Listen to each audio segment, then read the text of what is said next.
Colombia, un país afectado por la corrupción de sus gobernantes, un país azotado por el narcotráfico y las guerras entre las guerrillas y el Estado. Hasta hace poco estos agricultores recolectaban hojas de coca 3 veces al año, ahora duplican esa cantidad. Actualmente los cárteles mexicanos de la droga están más del lado de los cosechadores, buscan cepas mucho más fértiles y pagan por adelantado a los agricultores a través de sus representantes.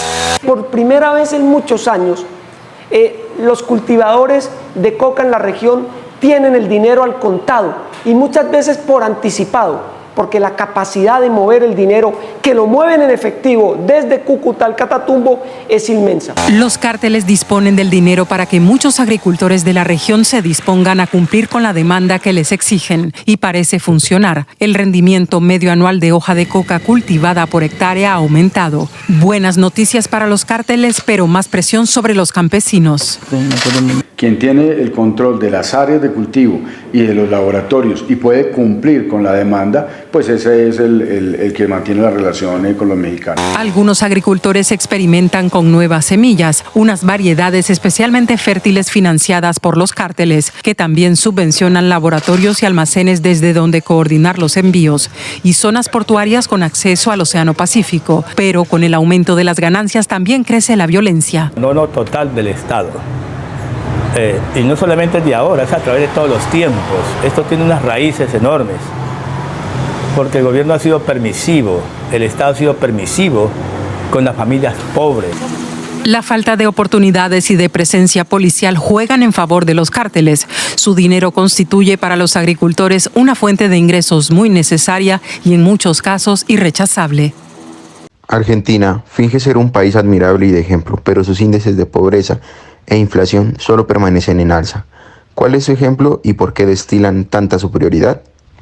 Elena González prepara pollo con arroz para un comedor benéfico en un barrio humilde de Buenos Aires. La hiperinflación no es nueva en Argentina, pero en los últimos 3 meses el precio de los alimentos subió un 20% por el impacto de la guerra en Ucrania en la cadena global de suministros. El comedor social de González es solo uno de los 1.500 que hay repartidos en Argentina para ayudar a los más desfavorecidos. El presidente Alberto Fernández otorga un bono único para enfrentar la inflación, pero algunos se muestran escépticos. ¿No? Porque son las verdaderas heroínas de esta historia, son las que están en el día a día, cocinando con los pocos recursos que tienen, consiguiendo lo que necesitan para poder dar de comer. Recientemente el gobierno tuvo que aumentar en un 50% su programa de cupones de alimentos. Unos 2,4 millones de hogares dependen de estas ayudas para sobrevivir. Otras 300.000 personas se alimentan en comedores escolares y son aún más los que comen en organizaciones religiosas y ONGs. La economía argentina se recupera. En 2021 el PIB creció un 10,3% después de 3 años de recesión. Pero la inflación sigue en aumento y es que Argentina debe limitar el gasto público tras sus compromisos con el Fondo Monetario Internacional y su reciente acuerdo para refinanciar un préstamo de $45.000 millones. Pobreza, o sea, evidentemente hay un deterioro generalizado en nuestra sociedad respecto de los ingresos y hay una inflación muy alta sobre los alimentos y entonces, está comprobado que quien tiene poquitos ingresos lo usa mayoritariamente en comer. La ONU advierte sobre una inflación alta y sostenida y probablemente mayores tasas de desempleo. Por eso las ayudas para conseguir alimentos podrían ser parte del día a día en Argentina por un tiempo. Brasil atenta de manera discriminada a los recursos hídricos y ambientales. ¿Esto es su significado de poder? Otro trágico récord para la degradación de la Amazonía brasileña. En el primer semestre de 2022, la deforestación arrasó con 3.988 kilómetros cuadrados de selva, un 10,6% más que el mismo periodo del año anterior, según los datos del propio gobierno de Brasil. Esto es muy malo. El primer semestre en el Amazonas es cuando tenemos la temporada de lluvias, por lo que no deberíamos estar viendo estos números tan altos, por lo que tenemos una combinación de un clima más seco con más motivación para deforestar. La vegetación de la selva tropical más grande del mundo queda reducida a tierra y madera para su venta, grandes extensiones que serán empleadas principalmente para la ganadería y los macrocultivos. Desde la llegada del ultraderechista Jair Bolsonaro al poder, las cifras de deforestación se han incrementado ante la falta de controles gubernamentales y de políticas públicas para frenar las actividades ilícitas que conlleva la deforestación.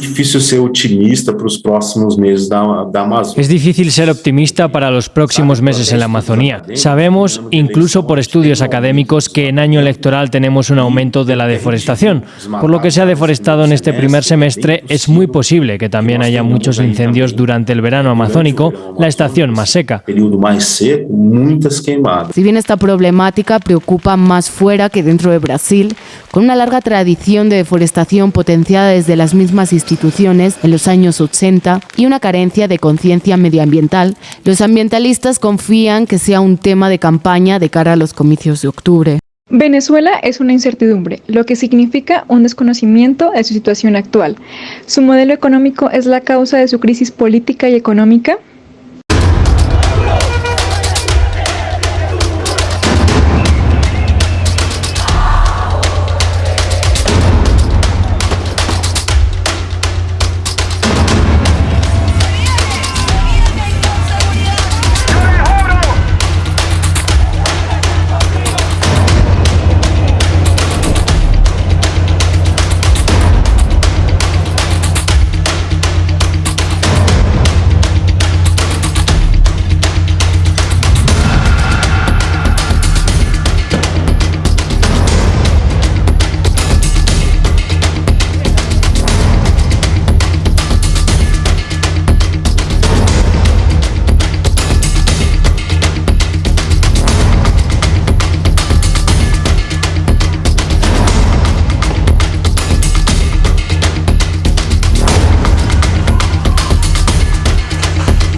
Chile simula su estabilidad, pero su política y su política económica generan grandes brechas de desigualdad y desconoce sus altos índices de inflación.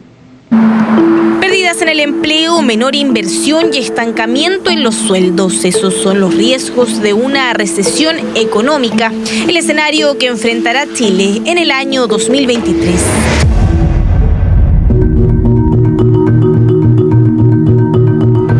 El Banco Central ya lo adelantó, el panorama no es nada auspicioso. Se espera que el próximo año la economía caiga entre un 0,5 y un 1,5%. Si a eso le sumamos la alta inflación y la elevada tasa de interés, la crisis económica se agudiza.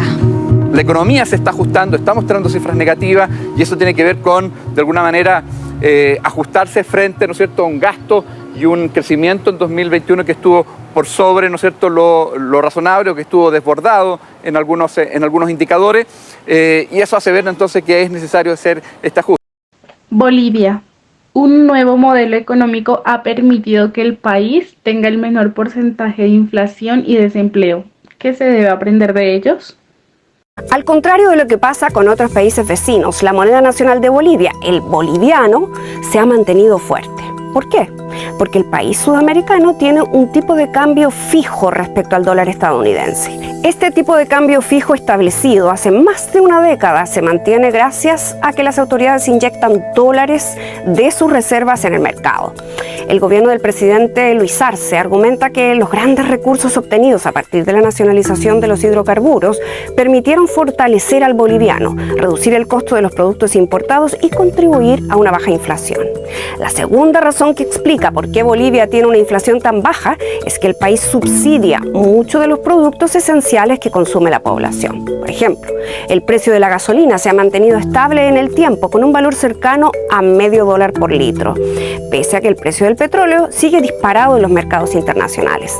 Y es que el monopolio estatal que distribuye la gasolina en Bolivia ha absorbido totalmente ese impacto sin tocar el precio subsidiado. Y los productos de la canasta básica tampoco han experimentado grandes cambios. Eso se debe a que el país tiene mecanismos que ayudan a contener la inflación alimentaria, como la entrega de apoyo financiero a los productores agropecuarios o, por ejemplo, la importación estatal de alimentos con cargo a las cuentas públicas. Un tercer freno a la subida de los precios son los certificados de exportación que deben tener los productos bolivianos que se venden en el exterior. Cuando el abastecimiento de un producto en Bolivia no está garantizado a un precio que las autoridades consideran justo, pueden negarle el certificado de exportación. De esta manera, el gobierno provoca un aumento de la oferta de ese producto en el mercado interno, baja los precios y por lo tanto disminuyen las presiones inflacionarias.